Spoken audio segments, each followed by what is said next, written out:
So the North American WCQ just happened, otherwise known as NATS, and let's talk about what this means for your coming events. Now, if you still need Yu-Gi-Oh cards, you can go to 50cards.shop and use the code Solemn for a discount. They're actually launching Yu-Gi-Oh for the first time recently. So you have a bunch of singles, you have sealed products, you have everything you need. Link will be in the description. I'm pretty sure with their launch discount and my discount code, they're probably the cheapest out there right now, but I guess you can just see for yourself. North American WCQ happened. Were there any surprises? No. You will always have a couple, weirder, weaker decks that still slip in, but by and large, this pie chart looks the way most of us expected. However, I will say Snake Eye Fiendsmith has a slightly smaller part of the circle than I thought. That doesn't mean this deck is worse than I thought. It's just, variance happens. In my opinion, this circle could have been, like right here, Snake Eye Fiendsmith, it would still be the same conversation. So yes, Snake Eye Fiendsmith is the best deck. It is a tier 0 deck, in my opinion. You will say, oh, but actually you need to have 50% for it to be tier 0. Shut the fuck up. This is easily tier 0. Once you've actually played these decks, you notice the sheer difference in power. Like, let's analyze just the going first, right? If you start with a Snake Eyes Ash, you play True Droll. If you start with a Samsara Lotus, let's talk about Yubel, you play True Droll. But that's not the difference in weakness that I'm mostly concerned about. What's really concerning is, let's say you open 2 starters that are also extenders in Snake Eye. Let's say it's like Diabellstar plus Snake Eyes Ash, and let's say it's Samsara Lotus plus Gates in Yubel. If you go normal summon Snake Eyes Ash and they imperm that, you then special summon Diabellstar, you are going almost full combo. Meanwhile, if you go activate Gates, get Beckoning Beast, normal summon Beckoning Beast, and they imperm that, a lot of Yubel players cut Almirage because the extra deck is that tight. So you can no longer normal summon that Samsara Lotus.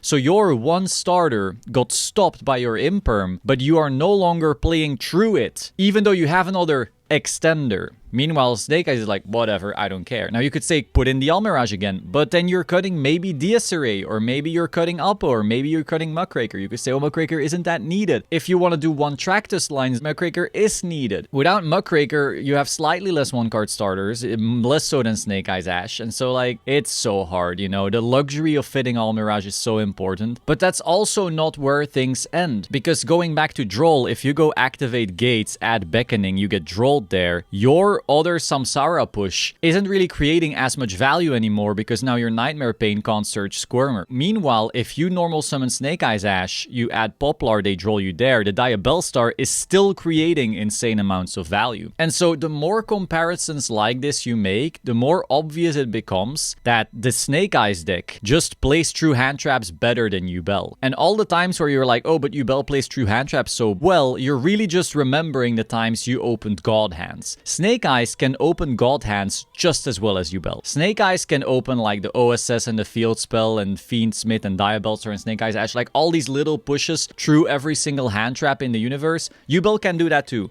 just less often because Yubel also has like 7 bricks. So this makes a lot of sense, and if anything, I would say this pie chart needs to be like bigger. Like this part of the chart should be bigger. Now, we've talked enough about Snake Eyes. Like this deck is the best deck by far. It is not close. Anyone saying it is close is lying.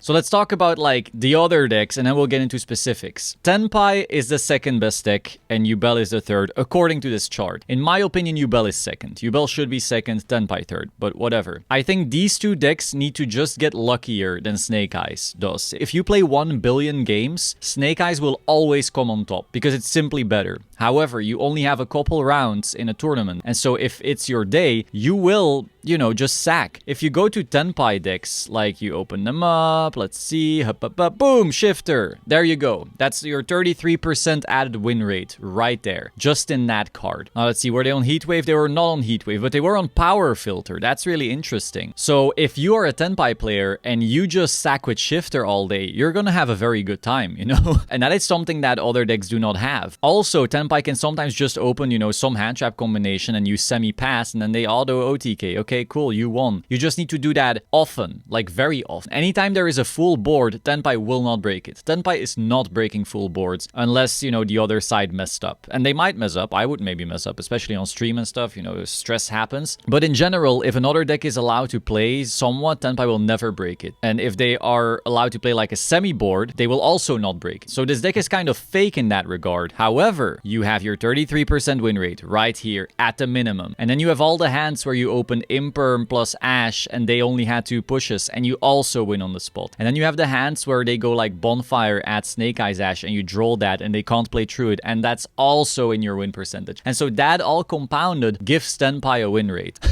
But it's not particularly like the greatest strategy if you could also just play Snake Eyes. Though to be fair, Snake Eyes is harder to play, so if you don't really want to test that much, Tenpai is probably like a better pick. Now then there's YuBell. And congratulations to Marshall right here. Got very, very far with YuBell. So this deck right here is solid. You know, if they nuke Snake Eyes, this will probably be the best deck. However, it has some issues. As I outlined, the fact that you like your pushes don't trade into hand traps as well as Snake Eyes. Can you sometimes play through everything? Absolutely, but sometimes you cannot. Gates plus Throne is amazing at playing through everything. But shit happens, sometimes you can. Beyond that, you're playing a lot of bricks, you know. Terror Incarnate is a complete brick. Spirit of YuBell actually is also a brick. I know some people are like, oh, but actually it's an extender. No, it is fucking not. It does not do anything. Like, the only way Spirit of YuBell ever plays is when you open exactly Gates or exactly Pain. Anything else you're not playing. As I said, look at this extra deck. There's no Almirage here because you can't fit it. You know, it's not this person's fault. You just can't fit it. So then you can't do the normal summon Grave Squirmer, link off into Almirage, special summon Spirit. And that line sucks, by the way. That line is awful, but sometimes you just have to. But you can no longer do that. So Spirit doesn't combo with anything except for Gates. And that also assumes that your Gates doesn't get stopped. Again, if you activate Gates, add Dark Beckoning Beast, normal summon Dark Beckoning Beast, you get impermed there, meaning you don't get the Chaos Summoning Beast or the extra normal summon. You don't have Almirage to link off Dark Beckoning Beast, so there's no legal target for Gates Revive in the graveyard. Your Spirit is still stuck in your hand. Now you have to shuffle back that Beckoning Beast plus the Spirit, do Phantom Pass. Nice deck. So it's not a extender. It is a brick. It is a required brick, but a brick nonetheless. The only time you're somewhat happy is if you have like Fiendsmith, Samsara,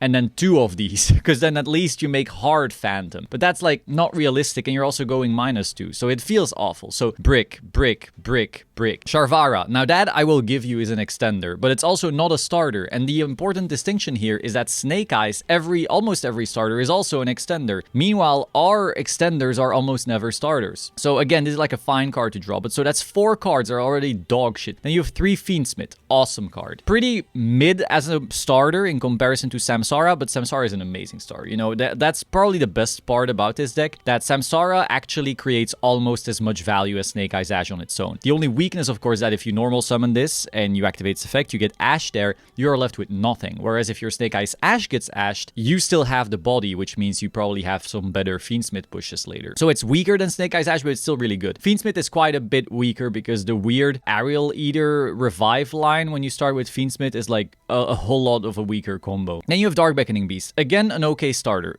Super hard into draw though. Every time you start with Beckoning Beast and you get drawled, you're just so sad. And the big issue is that a lot of people are still like on Droll, including themselves here. Right here, they're playing Droll. Droll is pretty shite into Snake Eyes, and it is sometimes shite into YuBell and sometimes great into YuBell. But the fact that this card ints so hard into a hand trap that so many still believe is good, I disagree, but who am I, is like pretty scary. Then we have Lurry, which is like semi-brick. In this list in particular, because there's no Muckraker, this card doesn't combo by itself, I'm pretty sure. But it does put up a Caesar by itself, which can be fine, I guess. Then Chaos Summoning Beast, this is another brick. So we're already at 1, 2, 3, 4, 5 bricks. Then we have Triple Droll, Triple Ash, you know, some hand traps, good. I think hand traps are the way to go, especially like just having that as an option, not randomly getting Gimmick Puppet, FTK'd and stuff. Then 3 Squirmer. 3 Squirmer is cool because you play through Droll better. Like overall, also your weak point of Gates, get Beckoning Beast, normal summon Beckoning Beast, get Imperm there, and then you don't have Almirage. Squirmer fixes that issue. So I like 3 in that context. Then we have triple Samsara Lotus, the best card in the deck as a starter. Then 1 Nightmare Pain. I love this. Fuck Nightmare Pain. This is another brick. You can say it's an extender, but it's only a real extender when you open it with exactly Spirit. Any other time, this card does nothing. Like, you opening, like, let's say, YuBell with Nightmare Pain, cool. You get a Samsara. The normal Samsara effect gets Spirit. Spirit gets, in this list in particular, Mature Chronicle. Then you have, like, a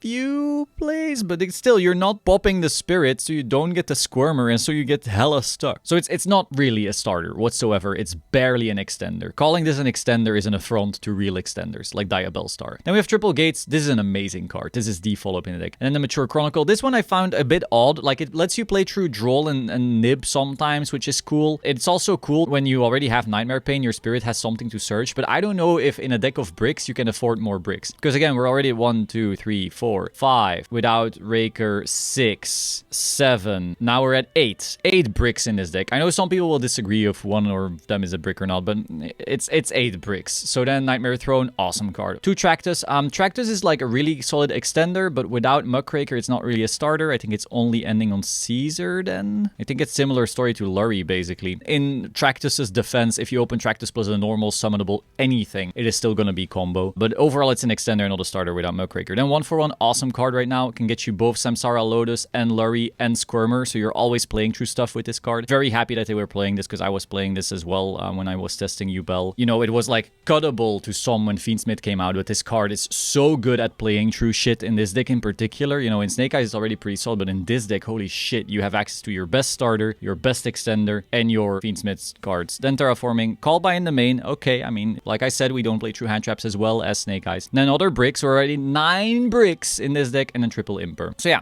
cool list. Overall, I dig it. I'm not sure about all these breakers in the side, but I did see Marshall very stoically going, like, putting cards down and then letting them just do their thing, and then, like, go to main phase, battle phase, even when they didn't have the evenly.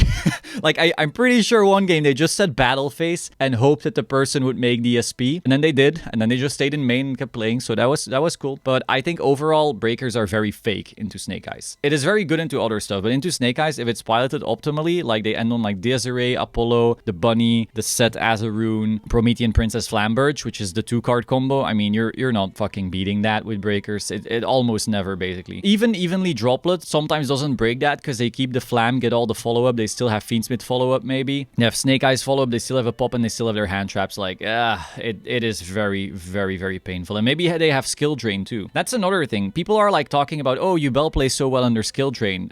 That's only true if you actually got to Nightmare Pain, which you won't, usually, because that requires your Samsara into your Spirit to resolve, and then you need to have a way to pop the Spirit so that your search is still happening. So that is, like, so many ifs. It can happen. You have Sharvara and 3 Squirmer here, so that's 4 cards to get you off from under that lock. But, you know, we're just not that great into skill drain. We're fine under our own skill drain, assuming we got to combo, but that's, like, so many ifs. So yeah, I don't know. Very, very spooky stuff. But these breakers can be good into, like, a variety of super random decks, so I get it. It also allows you to outskill your opponent. You know, if your opponent is dog shit and you are a god, you will outskill them with breakers, whereas with hand traps, you might just sit there and not have a chance. But so congrats to Marshall. They qualified Worlds with YuBell, and YuBell is super base, so I'm all for it. But I was just trying to illustrate what the issues are with YuBell compared to Snake Eye. You know, if you count the bricks in Snake Eye, it's really the 1, the 2, lesser extent the 3, lesser extent maybe this 4, and then very maybe 5. But honestly, if you count Sharvara as an extender, Temple is also an extender. So we're at 4. 1, 2, 3, 4. Yes. So we're at 4 bricks compared to the 9 we had in YuBell. Not a huge fan of that. Oh, I have to count Lurie. Sorry. 5. 5 compared to 9. That's almost double. And then with all the issues playing through stuff. So really, if you're going to Euros, you want to play this. This is the best deck. And then if you don't think you have time to test, then you play this. You have to get a bit lucky here and there, but that's YuGiOh, I guess. And then if you want to put in a lot of effort playing a very, very hard deck that is just worse Snake Eye, but you will be very based doing it, then you play this. Those are your options. Anything else, I think, is pretty shite. And we can actually see that in top 64, people were still having hopium, like, oh, look, my favorite deck can play. But then, as the best players started knocking each other out, what's left is just all the Snake Eye as the best deck, with a couple of YuBell and the one final Tenpai player. That is the format. All of this is kind of whatever, but you will get cheesed by it. And that is actually something very important you also have to realize about this format, because a lot of really good players at the NAWCQ were out relatively early because they got sacked. Because this format is so power warped around Snake Eyes that some people A, don't have the money, B, hate this deck's guts, are just sick of it, and C, there is no fair way to beat it, so you might as well resort to unfair gimmicks that sometimes work, because sometimes working is better than never working. Those three reasons are what leads to people playing stuff like Runic Stun, and that also got top 16, and a bunch of really good players early on in the event got knocked out by decks like this. Runic Stun that just nukes you if you either don't respect it, which you can't because you don't have side deck or main deck space to respect it, but also can just sack you. You know, they activate that dimensional fissure. Good luck. Are you going to draw one of your 3 Cyclone? And do you even play Cyclone? Many can't because you have to respect all the other crap. So Runic Stun, you know, you need to still respect all this random garbage that can auto win against you. Here's another one. Because a lot of people are desperate.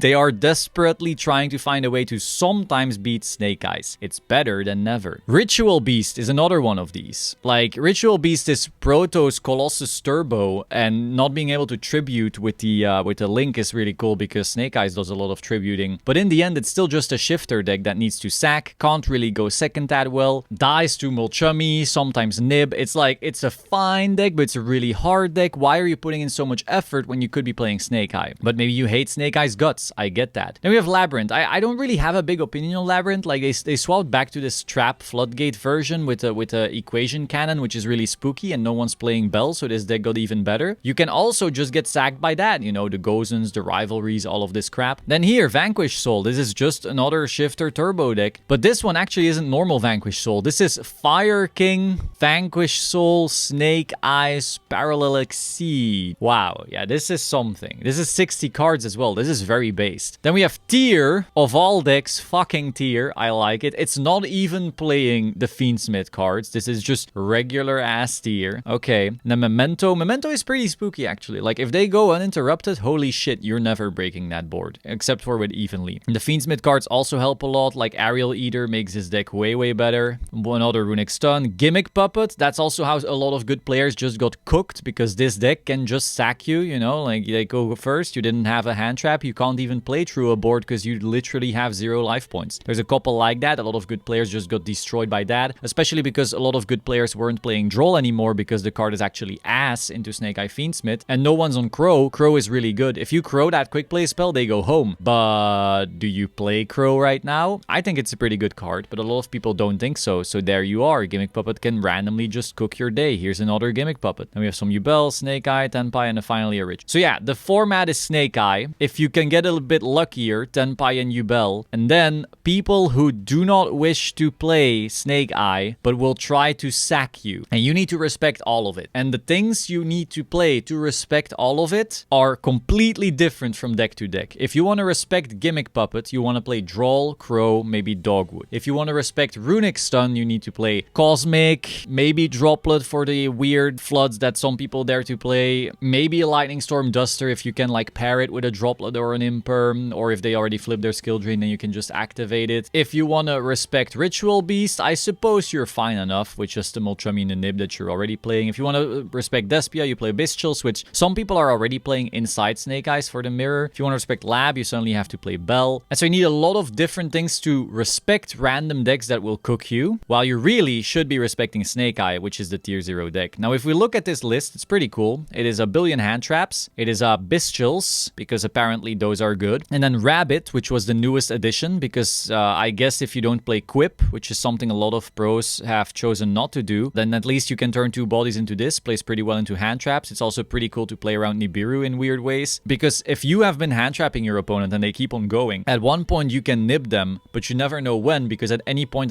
they can go rabbit and play one more interact. And if you've already been hand trapping, your hand is so empty that you might not even play through this random Azaru. And in the side, some people were even siding Access Code and Dark to go second, along with 2 skill drain, which is really funny. And then, you know, this is what you side in going second, I suppose, in the mirror, these 5 cards. I heard some people were siding out like Engine, which makes me very spooked, because if you then make them go first, which is something you probably don't want to do, because good luck going first against his deck. But then suddenly, you know, they might start breaking up. I don't know. At least this deck, because it is a deck that wants to play cross out, you do have more respect for stun, because you have like triple cross out, triple cyclone, and then you put in like 1 or 2 drains. Then you have like quite some stuff you can put in, you know, take out those Nibirus to try and beat stun. This deck overall feels like the most perfect deck for obvious reasons. And then the final trend I want to put your attention on is 45 card decks. This, you know, all the Snake Eyes players mostly were on like 45 cards. And then this YuBell list right here was also on 45 cards. Basically, we're in an age where you need so many hand traps, but decks have engine requirements, and you need enough starters to play through your opponent's hand traps that you are forced to play a higher card count. This deck in particular, because you have like 9 bricks and you want to play 1 card starters, you know, 1, 2, 3, 4, 5, 6, 7, 8, 9, 10, 11, 12, 13, 14, 15, 16. This is 16 1 card starters, 45 cards, and then Fiendsmith Snake Eyes at 1, 2, 3, 4, 5, 6, 7, 8, 9, 10, 11, 12, 13, 14, 15, 16, 17. So this is 17 1 card starters. So pretty close overall. You know, if you then look at your non-engine slots, however, you have 1, 2, 3, 4, 5, 6, 7, 8, 9, 10, 11, 12, 13. That's 13 real non-engine. Meanwhile, this Fiendsmith Snake Eye is 1, 2, 3, 4, 5, 6, 7, 8, 9, 10, 11, 12, 13, 14, 15, 16, 17, 18, 19, 20. So here you were playing with, what was it? Was it 16 or something?